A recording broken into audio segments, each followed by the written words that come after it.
Hola, mi nombre es Alexandra Novoa y bueno, el texto que voy a presentar hoy se llama La representación de los cuerpos nómades travestis masculinos en Mujer en traje de batalla de Antonio Benítez Rojo y El Tarambana de Yosa Vidal.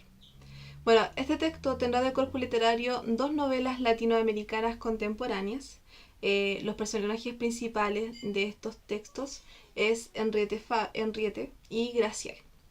Constituyen su identidad alterando el orden heteronormativo, puesto que Henriette es Enrique Faber, un travesti masculino, mientras que Graciel es un transgénero.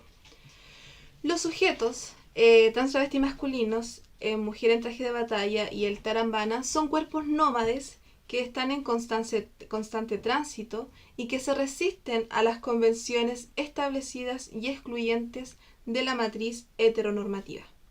Estos sujetos nómades destruyen la identidad fijadas a través de desplazamientos sucesivos y estrategias de disimulación y simulación.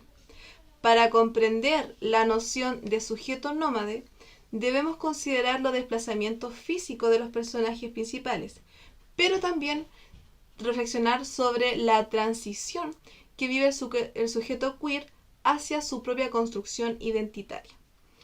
Es la filósofa y teórica feminista Rosy Braidotti que en su texto Feminismo, Diferencia Sexual y Subjetividad Nómade desarrolla la concepción del nomadismo. El nomadismo se refiere al tipo de conciencia crítica que resiste a asentarse en los modos de pensamiento y conducta socialmente codificados. Lo que define el estado nómade es la subversión del conjunto de convenciones. Cierra cita. Esta figura nómade representará una posibilidad de movimiento que de alguna forma va a producir una oportunidad de resistencia hacia el sistema dominante heterosexual. Cito: la conciencia nómade es una forma de resistencia política a toda visión hegemónica y excluyente de la subjetividad. Cierro cita. En el caso de los personajes principales de estas novelas, son sujetos queer que se trasvisten de hombre, viven una transición dirigida por el deseo. Las aspiraciones individuales de los trans travestis será el componente básico para la reconfiguración de estos cuerpos abyectos. Por ejemplo, la protagonista de la novela Mujer en traje de batalla, Henriette Faber, descubre su vocación por la medicina, instalándose en ella un deseo impetuoso por ingresar a la Universidad de París.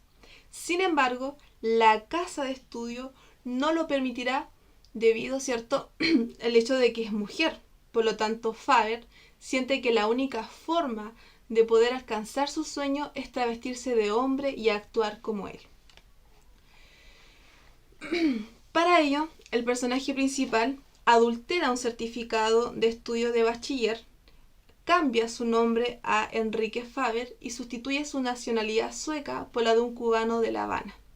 Por otro lado, el personaje principal de la novela El Tarambana, Graciel, es un pícaro transgénero que intenta sobrevivir en una época que transcurre antes y durante el periodo de la dictadura militar en Chile. Graciel vislumbra en su relato el deseo de travestirse como hombre. Por un lado, nace la necesidad de proteger su integridad física y psicológica de los hombres, y por otro lado está su deseo por convertirse en hombre y lograr reflejar esta imagen al resto de la sociedad.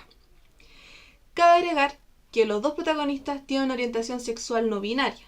De esta manera, Enrique Faber y Graciel utilizarán diversos artificios de género para lograr alcanzar sus mayores anhelos.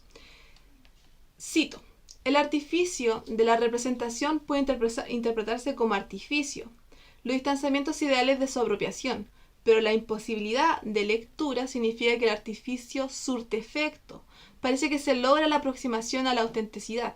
El cuerpo se representa y el ideal representado se hace indistinguibles. Cierro cita.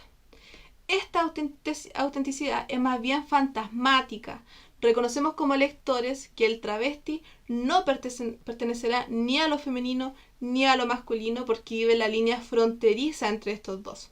El sujeto travesti masculino en ambas novelas entra al campo tanto de disimular como de simular.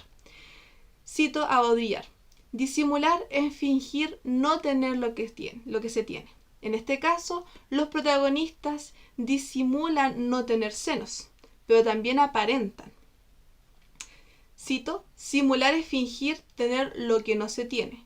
En este caso, los dos protagonistas, ¿cierto?, de las diferentes novelas simulan tener un falo. Lo que Paul Preciado llamaría, ¿cierto?, a este pene de plástico la didotectónica, considerándolo, ¿cierto?, una contraciencia, puesto que estudia la aparición, la formación y la utilización del dildo, localiza las deformaciones que inflige el dildo al sistema sexo-género. Ahora bien, la transición de estos cuerpos nómades, cito, designa un estilo creativo de transformación, una metáfora performativa que permite que surjan encuentros y fuentes de interacción de experiencias y conocimientos insospechadas que, de otro modo, difícilmente tendría lugar. Cierro cita. En el caso de los sujetos queer, existe una distorsión de la imagen y sus fisonomías sexuales a través de la disimulación y simulación del género, desafiando la matriz heterosexual. El travestismo de los personajes es evidente. La apariencia y la representación masculina de los protagonistas se hace ambigua e insoportable para una cultura heterocentrada. Por una parte, Henriette Faber inicia su transición con la construcción de su voz, la asimilación de la pose, la vestimenta y diversas tácticas de enmascaramiento del cuerpo capaz de desestabilizar la categoría de género. Cito: decidí usar mi voz de gato con botas. Me costó imitar las maneras de caminar, de sentarme y de hacer gestos propios de los hombres. En las clases me dedicaba a observar a mis compañeros. El carecer de vello en la cara resultó no ser una limitación.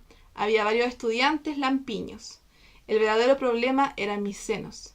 Y más, llevaba cosida a mi ropa interior una almohadilla de la altura de la bragueta.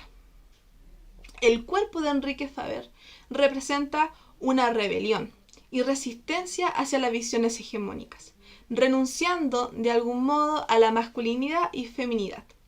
Esto a través de una producción teatral que desarrolla diariamente, convirtiéndolo en un sujeto ambiguo que transita, es decir, que no pertenece a ningún binarismo de género. Ahora bien, el travestismo de este personaje no solo se limita a la vestimenta y pose del cuerpo masculino, sino que también se hace alusión a su orientación sexual, porque Henriette Faber descubre su atracción hacia otras mujeres, sosteniendo relaciones sexuales e íntimas con ellas a lo largo de su juventud. El personaje principal se encuentra cómodo con su performatividad, ya que a través de esta apariencia puede acceder y transitar a lugares donde las mujeres es restringida por su condición. De esta manera, Faber borra la imagen de mujer para reemplazarla por la de un hombre que en realidad no existe. Por otra parte, está Graciel, que es un sujeto transgénero capaz de deconstruir las identidades fijadas a través de diversos desplazamientos. Al igual que Faber, el protagonista también siente la necesidad de travestirse de hombre. Por un lado, su condición de mujer no le permite optar a otros oficios que no sean los quehaceres del hogar. No obstante, son varias las labores que pueden ejercer, ¿cierto?, los sujetos masculinos. Estos trabajos se hacen insoslayables para el protagonista debido a que debe sobrevivir ante un país que está convulsionando. Por otro lado, el cuerpo de Graciel, a diferencia de Henriette Faber, tiene una transición más compleja y permanente. Esto porque el personaje principal efectivamente se siente como hombre. Cito: le expliqué con amabilidad extrema que yo, siendo varón, había venido al mundo con partes de mujer. Cierro cita. Es decir, el sujeto declara estar en un cuerpo equivocado y que en realidad no es una mujer, sino que es un hombre. No obstante, un cuerpo trans siempre vivirá en un constante transitar, en una construcción permanente. La renuncia a este cuerpo femenino se verá reflejado en la construcción de un nuevo cuerpo, el cuerpo trans. De alguna forma, este cuerpo se vuelve inteligible, un símbolo de iniciación hacia lo masculino, es el corte de cabello de la protagonista o del protagonista. Cito: mantuve la postura de hombre que había adoptado al cortar mi pelo. Cierro cita. Además, el personaje hace otros cambios relevantes en su físico. No se conforma solo con el atuendo y la pose de varón, sino que también, para perfeccionar su ocultamiento, busca tener vellos en el rostro con el propósito de visibilizar más su masculinidad. En comparación a Enrique Faber, este se quedó sin vellos en la cara, argumentando que no era el único hombre lampiño. No obstante, Graciel está decidido a exhibirse más masculino ante los demás. Tanto Enrique como Graciel intentan simular también el falo. Cito: guardaba junto al puñal un pedazo de cartón o plástico doblado para usarlo como embudo, pues no hay forma de orinar como hombre de manera exitosa sin el uso de algún adminículo. De esta manera, es necesario esclarecer que, abro cita, la situación del nómade implica una ruptura radical con la del migrante y la del exiliado. Aquí él representa la renuncia y la deconstrucción de cualquier sentido de identidad fijada. En este caso, Enrique Faber y Graciel se resisten a asentarse a las convenciones sociales, esto debido a su estado nómade, siendo este un movimiento contra la naturaleza establecida. Cuerpos que transitan e insisten en desestabilizar el binarismo y lograr encontrar un espacio alternativo donde sean rechazados. En estos casos, los personajes desequilibran las ideas de la sexualidad binaria, entendiendo que, cito, el sistema binario de género sostiene la manera implícita la idea de una relación mimética entre género y sexo, en la cual el género refleja el sexo, o de lo contrario está limitado por él. Cierro cita. El sujeto es el resultado de la producción y construcción social, histórica y cultural. Por lo tanto, no existen roles sexuales ni de género naturales o biológicos, sino que más bien son construcciones culturales. Es decir, los cuerpos de los trans travestis significaría una sobredeterminación desde lo externo, desde lo cultural, por lo que existe una descentralización del sujeto translésbico, por pertenecer a esta condición fronteriza entre lo masculino y femenino. Imagen que pretende cuestionar la autoridad heterosexual, convirtiéndolos en los raros.